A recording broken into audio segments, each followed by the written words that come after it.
Welcome to the Mercurial Messenger. I actually created this cover image yesterday that says you don't need to be seen to be valuable. And then this morning, as I was continuing to kind of percolate on that idea, and actually before I give you some context of what came through this morning, let me ask, or let me tell you why I decided I wanted to talk about this. First of all, because I see a lot of readers in the spiritual community promising and really over-promising these ideas of fame and popularity, these titles like, you've been in hermit mode and it's time to be seen, you're destined for greatness, you are a star, it's time to be visible. Or even more subtle and insidious messages and healing work and perpetual kind of coming back around this circle of trying to fix the self around having persecution imprints. Oh, that's why I'm afraid of showing up. That's why I'm afraid of being seen.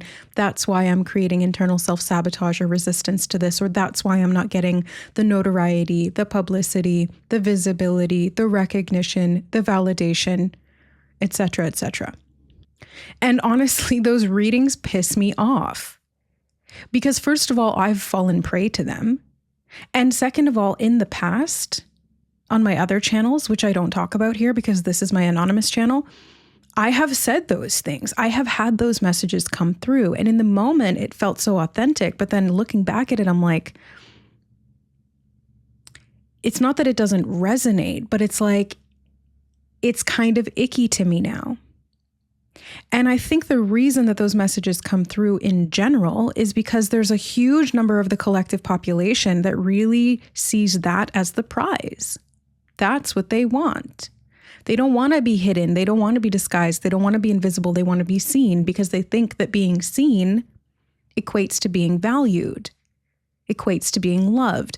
And social media has popularized this idea so pervasively that if we go viral, if we become visible in this overt way, then we must have value of some kind. Now, this is not necessarily even a conscious process, but this is what's going on behind the scenes. This is what's going on unconsciously or subconsciously. And it's not tied to the truth. Being seen comes with a lot of pressure. It comes with being put on a pedestal, which is scary because you're liable to fall off of that at any time. It comes with a lot of projection. It comes with a lot of people pleasing because once you're in that position of power, most people want to keep it. They don't just want their 10 minutes to shine or something like that. They want to land there and stay there. And then there's other people that realize, ooh, that life is not for me. I wish I could go back to before. Or I wish I could fade into obscurity because this is also overwhelming. And so I wanted to sit down and talk about this before I even came across this reference to the transit of Mars in the 12th house. So this is where I have my natal Mars placed. I have Mars at 25 degrees in my 12th house of Taurus. And so a lot of my ambition, of my ability to go out and do it and get it and be active and to take initiative, and even some of my impulsivity is really hidden in the nether regions of the 12th house.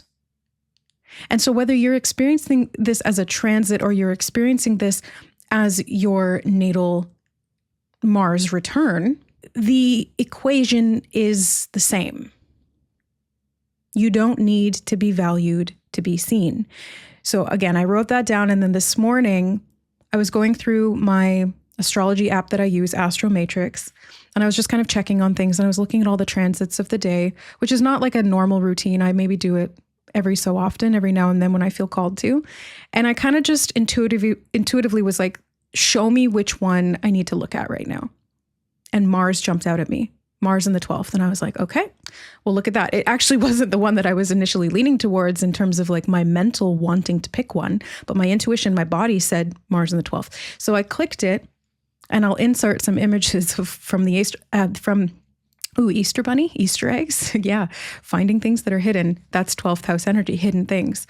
But, and Mars can have to do with fertility in the sense that it's about sexuality. Mars has a lot of charisma. And I'm being shown like cutting the umbilical cord as well, because Mars has to do with sharp things and knives and cutting and slicing. And I'm just realizing as I'm speaking this, as I'm channeling this through, that when the baby emerges out of the womb is like the hidden space. The womb is like the 12th house in the positive sense. And then when it comes out, we sever that cord, and now this baby is visible to the world. Okay, so this is all connected, I'm realizing. But anyways, I opened the Mars Taurus transit information, and this is what was here. So first of all, I had recently done a reading on my other channel. I have 3 channels. This is my 3rd. This is my anonymous one. This is where nobody exists here, but this is just for me. But I did a reading yesterday, and I was literally holding my Moldavite oil infusion with Moldavite in it in my hand and talking about Moldavite. And I was talking about the 3rd eye and how to anchor higher using Moldavite and all of these different things. I'm hearing the word initiation. And I'm seeing Mars as an instigator, instigating initiation. And what really just blew my mind, although I'm not surprised because I literally this is just my life, but these quotes really stood out to me. Mars transit in the 12th house equates to assertion producing no visible result. And that this is not a failure. It is a different register of work entirely, one that does not answer to proof. And this also stood out to me because in some readings on my other channel over the course of the last year and a half, I have been channeling this message of the proof is in the pudding. Spirit just has not stopped saying that because I'm clairaudient, so I hear it. They've been saying that and saying that and saying that for so long. And there were so many times that I tried to dive into it and dissect it and understand it and see the context of it. And it just keeps coming back up. And in this moment, I'm realizing that the proof is not in the visibility being the pudding. The visibility, i.e. the pudding, that's not it. The pudding is the work that's going in behind the scenes to develop the self, to increase this sense of depth. Because that's what the next line says. The transit does not reward you with visibility. And I also put in brackets recognition because that was coming through. It rewards you with depth. The cost, though, is patience with your own obscurity. The opportunity is learning that your will does not depend on being seen to be real. You do not need to be seen to be real. So as you can see, that was very clear. The universe was like, Spirit was like, here's the message. This is what you're learning. This is what you need to know. And this channel is the best possible example of that because I've got 1 subscriber and I get 4 views a video. And that's good. I kind of want that right now because on my other channels, I've had hundreds or thousands. And on those 2 channels, I've recently turned off the ability to comment because I don't want the feedback, even when it's 99% positive. It's predominantly positive, but I don't want the feedback because I don't want to equate my value of my work to the worth that people are ascribing to it. I don't want to base what I'm doing on the feedback that I'm getting. And so I just wanted to completely tune inward and take my creative process and my will and use it and exact it in the way that feels right for me, irrelevant of how anyone else is going to see it or how they're going to take it or how they're going to interpret it, because that's really not my problem. It's not within my locus of control. All I can control is my inspiration, my activation of that inspiration into something productive, and my intention behind it all. And so that's kind of what I wanted to share here with this theme of visibility and value and Mars in the 12th house. It's like attuning ourselves to ourselves, because if we focus so much on the outside world, we become consumed by that. We start self-monitoring in a way that is detrimental, that actually crucifies us, and that doesn't allow our creativity to expand. It doesn't allow our action to be real fluid. It doesn't actually allow us to be who we are, because we're constantly aware of how this might be taken, or how this might look, or how this might be perceived. So invisibility is actually a superpower. Obscurity and anonymity is power. And sure, sometimes it is necessary to come out. Sometimes we are in hiding and we've stayed in the hermit phase too long. And that's all well and good, but that's not this message. That's not this energy. This energy is like you are learning something from being behind the scenes. And you are not meant to come out from behind the curtain or to be seen in this way, because that would actually corrupt the intention of what you're doing. That would put barriers in place and put limitations in place that either are a panopticon effect of you excruciatingly controlling yourself because you're aware of the security cameras of other people's eyes watching you from the outside, and so you've internalized it to the extent that it becomes self-inflicted. Or you just become so preoccupied with the image that's being put out that you lose a sense of self altogether. And so I wanted to bring this through, to bring awareness to this, to shed light on this, that not all value comes from social popularity.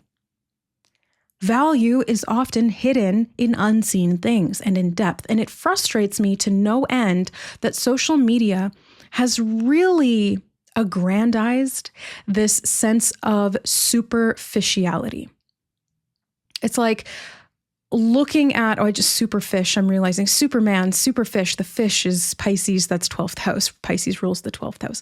But it's like this sense of escapism, this sense of perfectionism. Superman, think Superman, like, oh, he's all powerful, he's perfect, he's so moral, and he's larger than life, and he's seen. But he still wants to be anonymous. He still wants to be Clark Kent on a daily basis. He still wants to go through the grind of his life wearing his glasses and pretending that he's just this humble journalist. So it's like, why can we not understand or interpret that within ourselves? Why do we feel the need, this fuel of the flames of Mars, to go out and conquer, to go out and be seen, to be this, I'm seeing Napoleon Bonaparte. Maybe it's like little man syndrome, because it comes from insecurity. All this shallowness, this inability, or this not wanting to dive into the depth, to dive into the deeper side of the pool instead of just floundering around in the shallow end and pretending like that's all there is. It's really coming from this deep wound, I want to say, but let's even just take the word wound out of it and we'll just say it's a deep insecurity. It's like, I don't feel valuable in myself on some level. And so to get that sense of value, I need to prove to the world and see that proof mirrored back to me through likes, through shares, through views, through going viral, through becoming externally popular. You're going to be popular. Yeah, but it takes a huge, heavy, heavy toll. I mean, look at celebrities. The healthiest ones are the ones who stay hidden behind the scenes and don't go to a lot of press events and don't have a lot of drama circling around them and don't allow the vultures to circle and pick them apart. They really just kind of hide until they do the work and then they retreat again. The ones who are the most seen are the most dysfunctional. They either die and join the 23 club, or they become so unhealthy mentally that they basically crumble before our eyes. Anorexia, pills, alcohol, really toxic relationship patterns, divorce after divorce after divorce. All of these things are just splashed across the tabloids. And it's like, when are we going to understand that this idea, I'm hearing polarization of popularity, but this idea of this beautiful thing that is to be desired, that everybody wants to be famous, everybody wants to be seen in some way, is so attainable, or needs to be attainable, even though it should be unattainable, because it's not healthy. If everyone was famous, no one would be. Or if everyone was famous, I don't know, it would just be it would be a very weird world. And I think that's what social media has started to kind of bring in. It's like an ordinary person can become famous. And It's, I think, exposing some of this. It's exposing the wound. Oh, might I add that the wound reminds me of Chiron, and Chiron is going to be transiting into Taurus as well. It's exposing the wound of what we value, what we have come to see as so desirable that it becomes all-consuming in this way, and that we lose ourselves in the process. And we disrupt our own creative expression because of that loss of self, because of that false pursuit, chasing something, chasing an idea, a dream, that ultimately leaves us like Narcissus, trapped at the pool, staring at his own reflection, but unable to pull himself away until he withers and dies. So this is what I want to get across. It's to look a little bit deeper. It's to understand the necessity of being behind the scenes, of doing the grind of the inner work, and the value of unseen labor. Even if we look at this from a feminist lens, a feminist perspective, the unseen toil and labor of women in the household, in the home, in childbirth, all of that is not paid, is not appreciated, is taken for granted. But that manpower, that woman power, is labor that should be valued, that should be paid.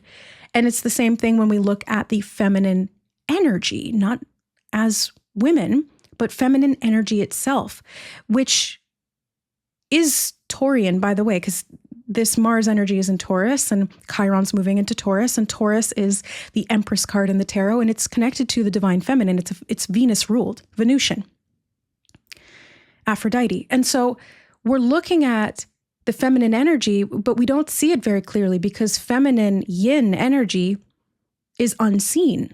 It's hidden behind. It is felt. It is not something physical that can be touched and measured and seen with the eyes. It is something that can be sensed with the body. And so even that is undervalued. Spiritual work is undervalued. Emotional healing is undervalued in our society. I'm talking like globally at large. We don't live in a culture, especially in the West, that really honors the unseen worlds, the unseen realms, and especially the unseen labor. But that effort is effort nonetheless, and that energy is expended, but it is not expendable. You are not expendable. Your soul is unique. Your mission here, the path that you walk, is entirely your own. And so how can we confine, I almost wanted to say an entire generation of people. I don't know who we're talking about here. Which generation? I don't know. But how can we confine an entire population, let's say, into this one finite desire for accolades, desire for attention, desire to be seen, when really what is actually desired behind that, because if we go all the way back to childhood and we look at children, when they desire attention, first of all, they're willing to do it whether it's positive or negative, and that's not coming from a flaw in the child themselves or manipulation. They are literally trying to survive because they are 100% dependent on the parent or the caregivers. And so they are going to get attention however they can, but what they actually desire, what is needed at the core level that is unseen behind that desire for attention or that need for attention, is actually attunement. What is needed is attunement. So what we're seeking outside of ourselves in the form of attention or accolades, recognition, is actually the subtle force of attunement. And how can we better attune to ourselves than accessing the depth of the 12th house, which is these deeper realms of the self, of the unknown parts of the self, even shadow aspects of the self. We have to cut through the veil to look a bit deeper to be able to see that. We have to, in some ways, sever connections with desires that were imprinted falsely upon us from the outside society, from the outside world, things that we were taught, programmed even, brainwashed to believe, so that we can retrieve what our true essence needs. And that is always attunement. That attunement builds security. That security does not need attention, at least not in the same way or to the same scale. because more attention is not always better. And there's a whole other thing that I could go into with that, with like being up on the soapbox. And sometimes there's important things that need to be said, or there's people who are leaders and they're meant to do that. I'm not talking about that right now.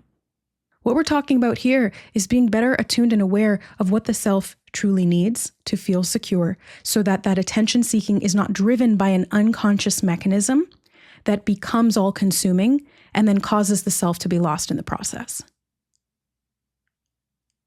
Because ultimately, to seek like that is to seek and not find. When all that energy that could be redirected into the self for seeking would actually result in something. But it's not something you can post. It's not something you can see. It's just something that you are. So that's the message today. Take it if you want to, leave it if you don't. You don't need to be seen to be valuable.